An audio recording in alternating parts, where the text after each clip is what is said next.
Region 2 hosts Independence Day flag racing ceremony. 3 children die in early morning house fire. Education Ministry to fix Guyanese teachers' quarters. And Happy Independence Day.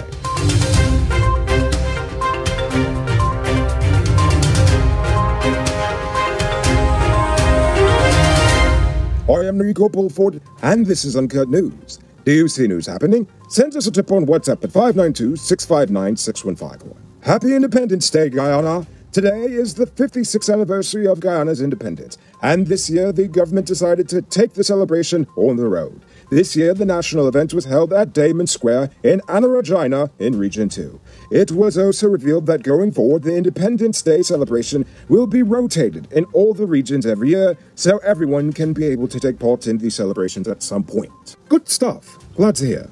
Unfortunately, just hours into the national celebration, and there's already news of a national tragedy. 3 children ages 1, 6, and 8 died early this morning as a fire consumed their home in Barnwell on the East Bank.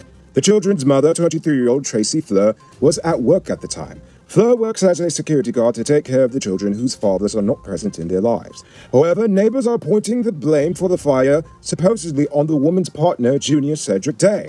They claim that he was abusive and had threatened on multiple occasions to burn the house down, so they believe he has a motive. Nevertheless, the police have since issued a wanted bulletin for Day, whom they describe as speaking in a Trinidadian accent. Norton is accusing the president of being disrespectful and reneging on an agreement for a second meeting to discuss and agree to several appointments to various constitutional commissions. The 2 leaders met for the first time on May the 13th and agreed that the consultations will be guided by the Constitution and the in-person consultations will resume on a date to be fixed, but within a week.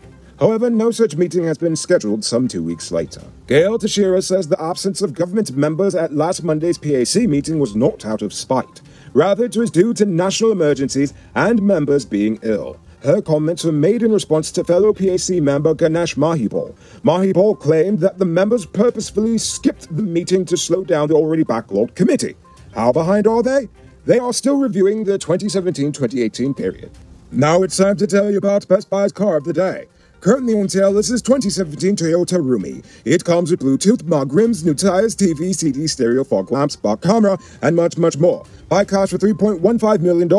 All pay as low as $630,000 down, with around $60,000 monthly for 5 years, and it is yours. Call or WhatsApp 662-0844 for more info. Or visit their showrooms at Lot 171 Peter Street, Queenstown, or Lot 2 Lamar Street, and tell them you can search for this week deal. The Education Ministry says it will address the concerns of teachers housed in the ministry's living quarters in Guyanese in Region 10. Several days ago, the teachers took to Facebook to highlight their poor living conditions. The teachers said the home was bat-infested with a rotting ceiling, old pieces of furniture, and doors that are not properly secured. Priya Manikchan said before the social media post she was unaware of the situation at the living quarters in the Guyanese sub-district, but she has since asked for it to be addressed immediately by regional authorities. This morning, the police reported that 30-year-old Dean Raj Singh was fatally shot by an officer on Tuesday evening in Riverview squatting area, Georgetown.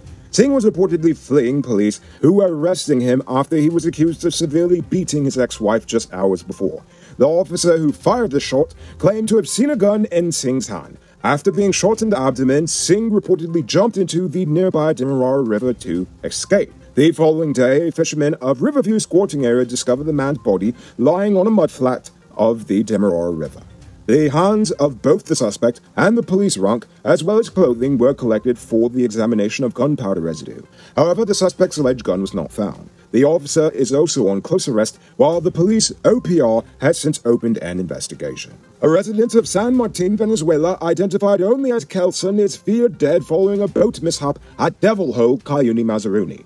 According to reports, the boat's engine seized up before rapids in the vicinity capsized the vessel. He and the other passengers were thrown into the waters. However, Kelson was the only one not to surface. He is still considered missing, as they have yet to find his body. GTT employees are getting a pay raise. Under the agreement between GTT and the Guyana Postal and Telecommunication Workers Union, all union members will receive an immediate 2% pay increase on top of the 6% that was already awarded in October of last year. So that's an 8% compared to the public sector's 7%. Then in January 2023, they'll get an additional 6% depending on inflation. They've also promised to give even more raises to employees based on individual employee performance levels. Meanwhile, Meanwhile, the Labour Ministry is yet to increase the private sector minimum wage. And they wonder why people hate their jobs. You don't even pay people enough to care. Anyway, for the best crotch in Guyana, wait, that should read, for all size of clutch disc and pressure plates for heavy-duty trucks in Guyana, check out Powered Automotive. Get this and other high-quality truck parts at the lowest prices. Visit them at lot 1161 EE Eccles, or call them on telephone number 697-0171. Save big on truck parts at Powered Automotive, the #1 heavy-duty truck parts store in Guyana. According to India's High Commissioner to Guyana, Dr. K.J. Srinivasa, the two nations will partner in several sectors including education, agriculture, such as mini, small, and medium enterprises, healthcare, infrastructure, and oil and gas, among several others. Srinivasa made the announcement while congratulating Guyana for our independence anniversary today. Now for today's oil update. Exxon's permit for the Liza 1 oil field is set to expire in a matter of days. The Liza field permit, which was issued in 2017 and modified last year, expires on May 31st. However, the government is yet to complete the renewal process, as the Natural Resources Ministry says that it is an interagency process. They have declined to give a timeline for its completion. Exxon's application to extend its relinquishment of sections of the blocks it owns is also in progress. The relinquishment clause calls for the company to relinquish a portion of the block when the renewable period is up, so other companies can get a chance to buy into the respective blocks. Last year, ExxonMobil had applied for a 1-year extension for its permits for the Starbrook block.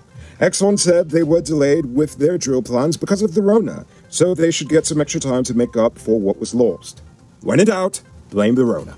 It might not be robbery season, but the streets are still mean. That's why you need to get security for your home and business through Sheriff Security Service. Sheriff Security offers well-trained guards, armed and unarmed patrol, marine patrol, canine services. These people even got drones. Why? Because your security is their highest priority. You've seen the rest, now hire the best. Hire Sheriff Security Service today. Now for our stupid news of the day. You know what I think is stupid? Many things. But today's a holiday, so I'm keeping it light as usual. Enjoy the holiday, spend time with your loved ones, and don't let these politicians paku you into believing that you deserve less in life. Now for our uncut news, views poll question of the day. Every day we pose a question about current events in Ghana, the region, the diaspora, and how you feel it relates to us.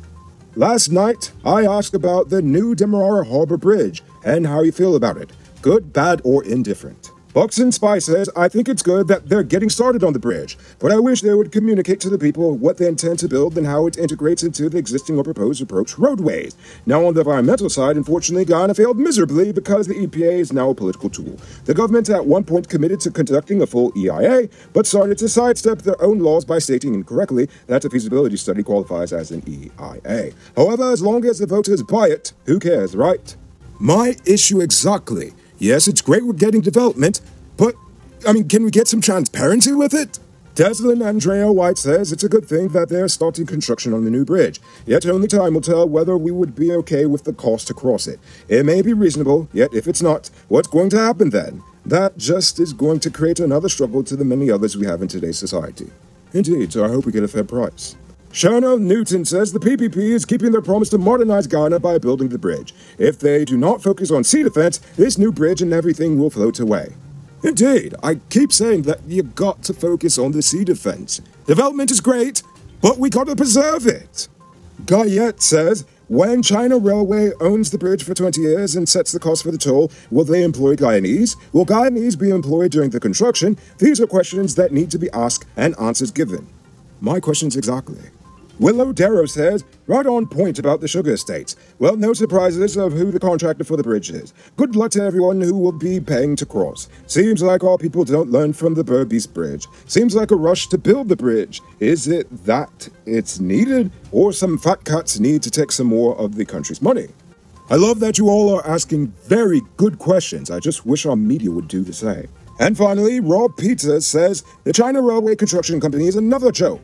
He doesn't know how these idiots can build anything proper. Rob also explained how every one of the projects could seemingly damage your car, at least all the ones that they've built so far. And he doesn't know how people live in Guyana, who have so many problems and it's all caused by a small few, those in power. Remove all of them, and he believes that Guyana will become a better place with proper management. I too agree 100% with you. We could have paradise on Earth. We don't even get any natural disasters, except for two. And those two are called the PPP and the PNC.